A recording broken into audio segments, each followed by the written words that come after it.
YouTube channel पर subscribe करें और बेल आइकन पर भी क्लिक करें।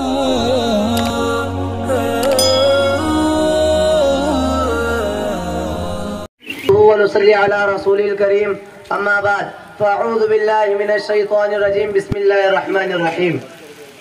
15 अगस्त 2022 यानी आज जब हम आजादी के इस पवित्र दिवस को मना रहे हैं, तब देश के आजादी के लिए जिन्होंने अपना जीवन दे दिया, जिन्होंने अपनी जवानी दे दी, जिन्होंने अपनी जवानी जेलों में काट दी, जिन्होंने फांसी के फंदे को चूम लिया, जिन्होंने सत्याग्रह के माध्यम से आजादी के बिगुल में अहिंसा के स्वर भर दिए, मैं आज देश के आजादी के उन सभी बलिदानियों को दिल से याद करता हूँ। मैं आज आजाद भारत के विकास के लिए, शांति के लिए, समृद्धि के लिए, जन सामान्य की आशाओं आकांक्षाओं को पूर्ण करने के लिए जिन जिन लोगों ने योगदान किया है, मैं आज उनको भी दिल से याद करता हूँ। मैं स्पष्ट मानता हूँ कि व्यवस्था में बदलाव होना चाहिए, लेकिन उसके साथ साथ सामाजिक जीवन में बदलाव होना चाहिए। उसके साथ साथ व्यवस्थाओं को चलाने वाले लोगों के दिल और दिमाग में बदलाव बहुत अनिवार्य है, तभी जाकर के हम अपने उचित परिणामों को प्राप्त कर सकते हैं।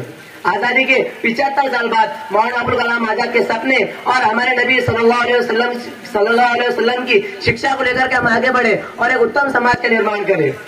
मेरे प्यारे भाइयों, हम जानते हैं कि हमारे लक्ष्य हिमालय जितने ऊंचे हैं, हमारे सपने अनगिनत आसमान के तारों से भी ज्यादा है, लेकिन हम ये भी जानते हैं कि हमारे हौसले की उड़ान के आगे ये आसमान भी कुछ नहीं है।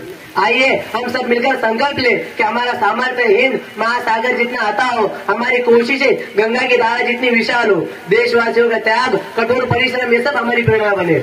आइए हम इन्हीं विचारों के साथ, इन्हीं आदर्शों के साथ, इन्हीं संकल्पों के साथ सिद्धि प्राप्त करने के लक्ष्य को लेकर के हम चल पड़े एक उत्तम समाज का निर्माण करने के लिए। आइए हम सब मिलकर के अपने देश, अपने गांव, अपने समाज को आगे बढ़ाएं। इसी अपेक्षा के साथ मैं फिर देश के लिए जीने वाले, देश के लिए जूझने वाले, देश के लिए मरने वाले, देश के लिए कुछ कर गुजरने वाले हर किसी को दिल से याद करता हूँ। अस्सलामु अलैकुम रहमतुल्लाहि व बरकातुहू।